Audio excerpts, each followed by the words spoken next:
and welcome to ThePrint. This is Shweta Tripathi, and we have with us today Senior Advocate Vijay Hansaria to talk about the AIADMK split and the legal course of action that should follow after both the factions, one led by Edappadi K. Palniswamy and the other by SP Velmani, have petitioned the Speaker for the disqualification of the opposite faction legislators.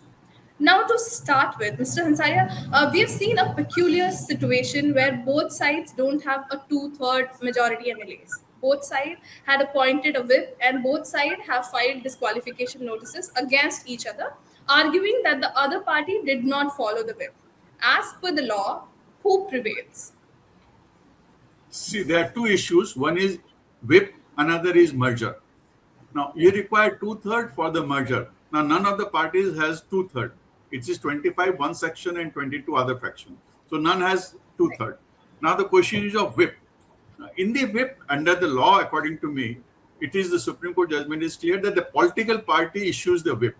Now, who is the political party is as per the party constitution.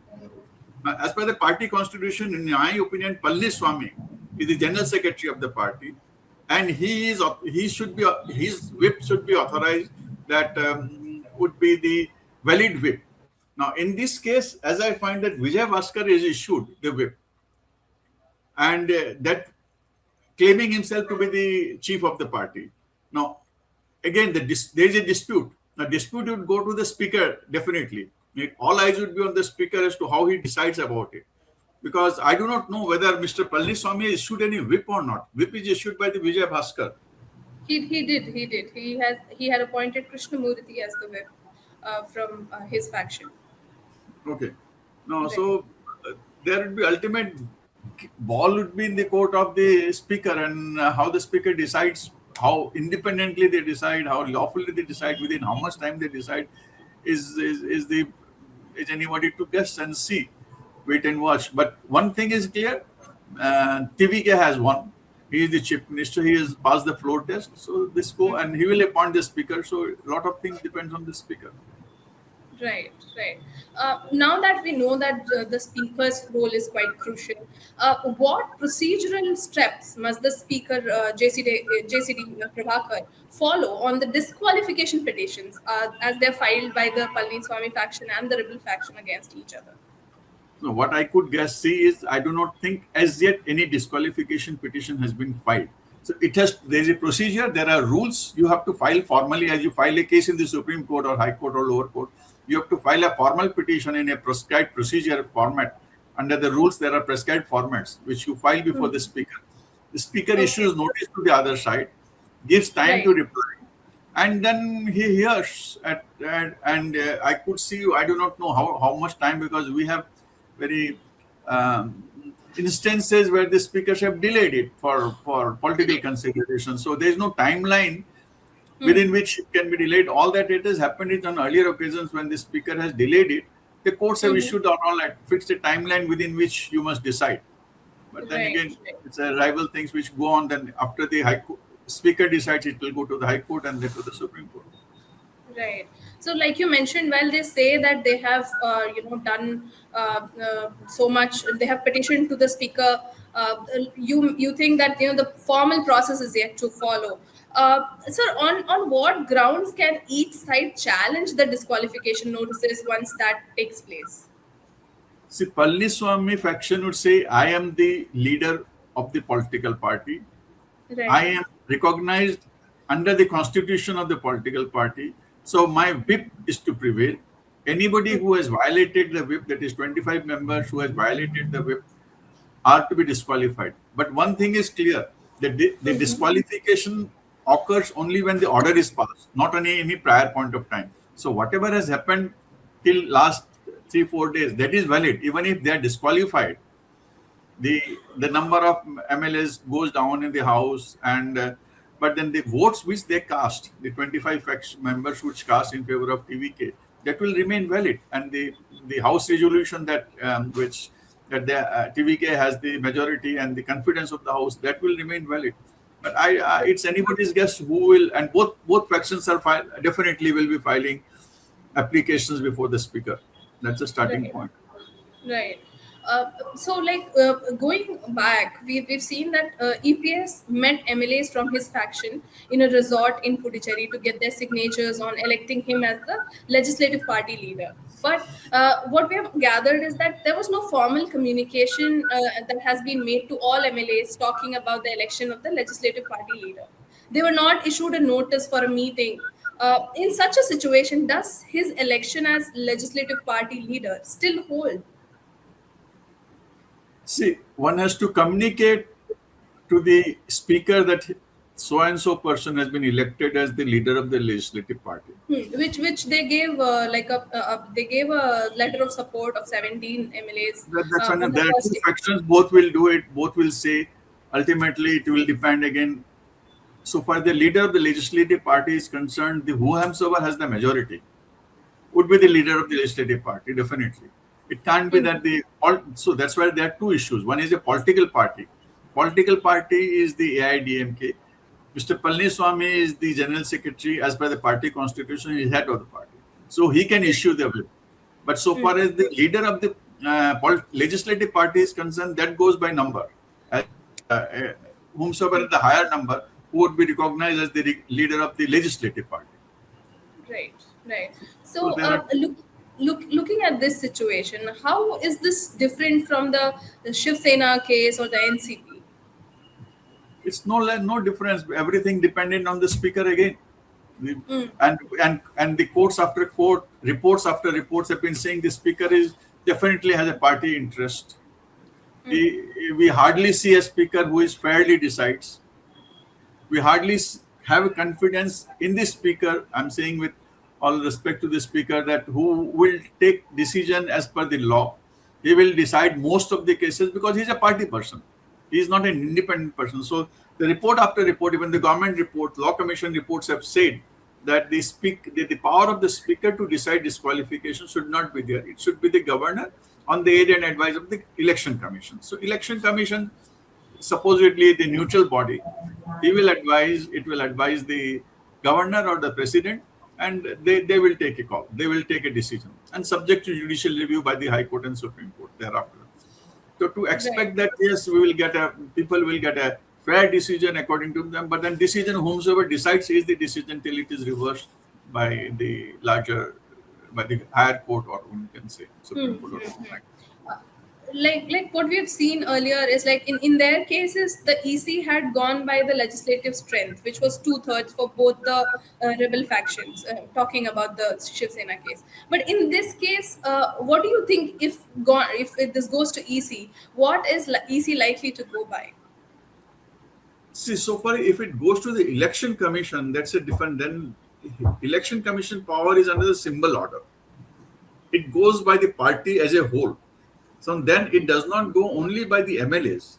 It goes in the structure also at the district level, because every party has their officers at a different level, at the state level, district level, taluka level, etc., etc.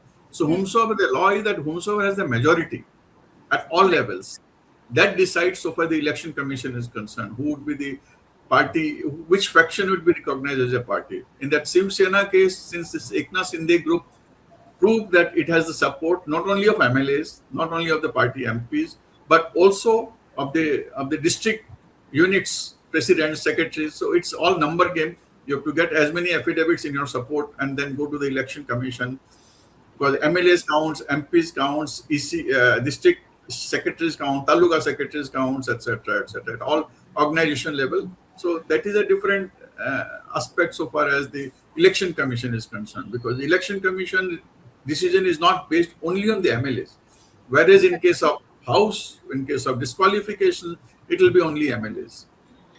Now that we know that the speaker's decision is quite crucial, beyond the speaker's decision on disqualification, what are the other legal avenues? For example, like election commission that the rival factions are likely to pursue simultaneously, regarding party symbol, regarding the two-leaf symbol, and overall resolution of the AIDMK split, where they want to prove that they are the real AIADMK. How do you see what are the other legal avenues that they might likely approach? So there you will have to. I've done a AIDMK case long back. I don't know one. Shashikala and her nephew were claiming Yeah. that they are the AIDMK. What Yeah, was the we had name? the same thing with OPS and Again, EPS. yeah, it's OPS and EPS. So it's all number game as in the parliament, as in the assembly. There also it's number game. Suppose how many district units have? You have 50 district units. How many secretaries, how many presidents have given affidavit that I recognize so and so person as the party secretary, as the leader of the party? How many affidavits you get? Similarly, how many MLAs you get? How many MPs you get? It's all number game, and the election commission also takes its own time. It will issue notices to the both the parties. Again, there are so many considerations which prevail before the election commission also, and how fast he decides, what manner he decides, what time he gives is all very crucial. Very crucial. Right, right. So Because today now that we have been arguing last 2 3 days in the Supreme Court that the election commission's appointment process is also not an independent. He should be appointed by an independent agency, not by the Prime Minister and his Home Minister only, and leader of opposition is only a namesake. Last 3 days we have been arguing before the Supreme Court. So the earlier Supreme Court ruling that it should be leader of opposition, Chief Justice of India, and the Prime Minister of India should be the selection body or collegium who should decide. But then the government made a law that it will be the Prime Minister, minister appointed by the Prime Minister, and the leader of opposition would be there. And there always majority would be the Prime Minister. So Prime Minister decides.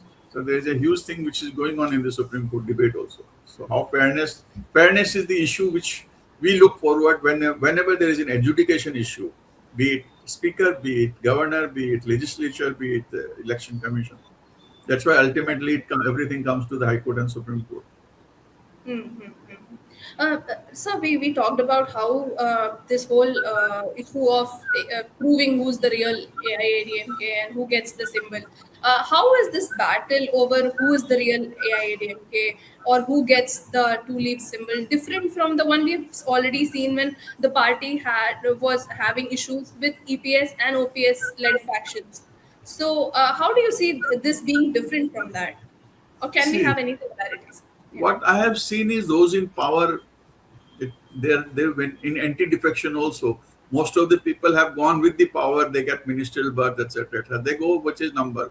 So people at the district level, at the unit level, also they will see which group is in power.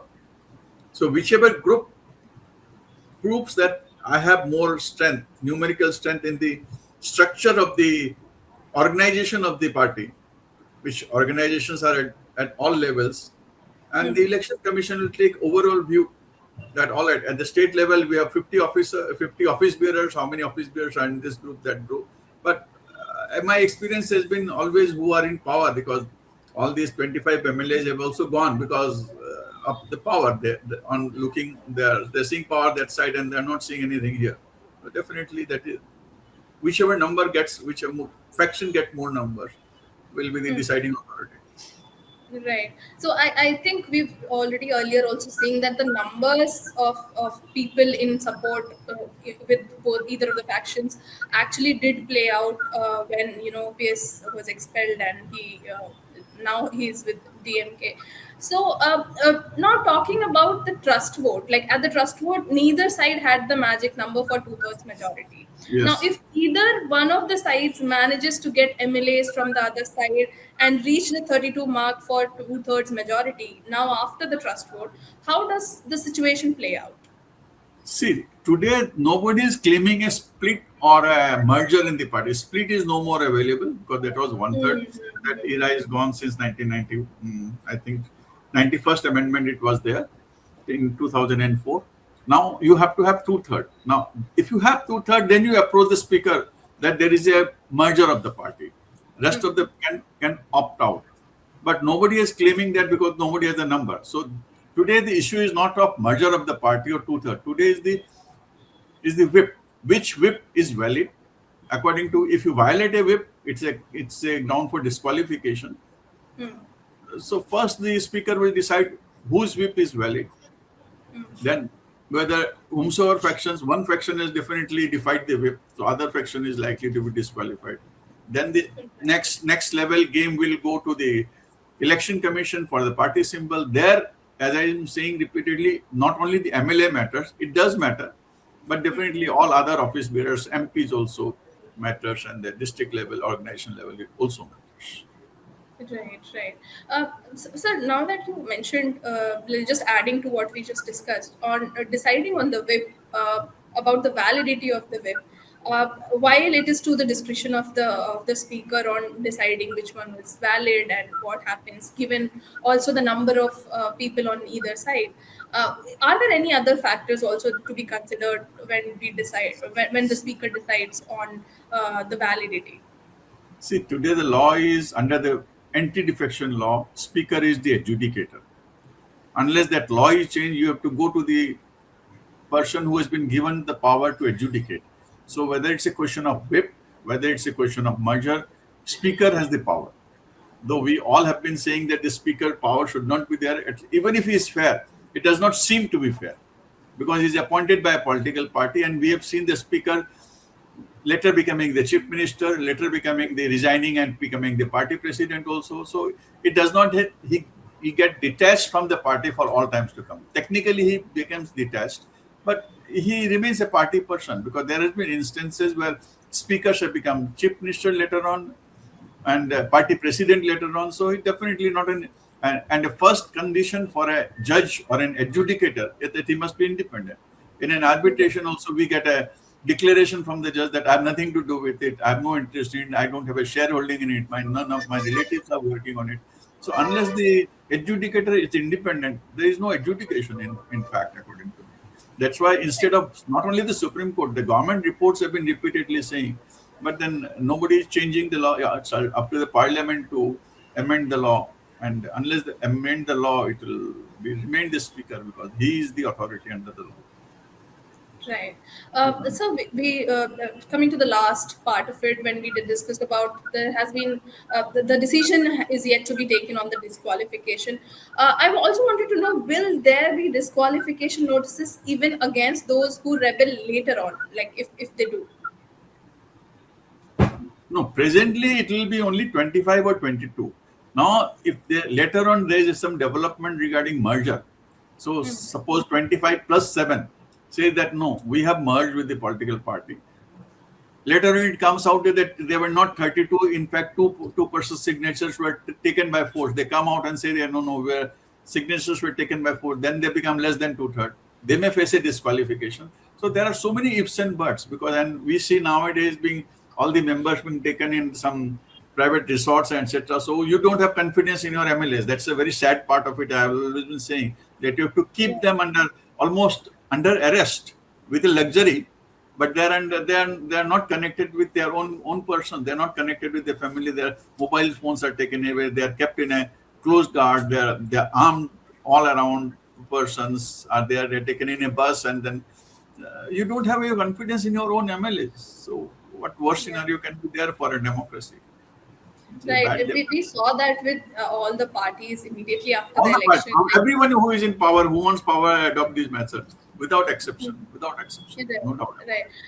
So just lastly, wanted to ask, like, do we see either of the factions being favored by the law somewhere or the other, like EPS or the bail money side? I know there are other Favored by points. the law means it depends on the speaker. According to me, speaker takes a decision, then it goes up to the High Court, Supreme Court. You get a good lawyer. It depends. It all depends on how effectively you are presenting, how effectively you are preparing your papers. Also, these are all lot of things. Who comes first? A lot of things depends on that. Right, right. Thank you so much. Thank you so much for talking Yeah. with us and sharing your insights. There's a lot more that might happen, and we'll have to wait and see how this proceeds. Thank you so Thank much. you. Thank you. My pleasure. My pleasure. Thank you.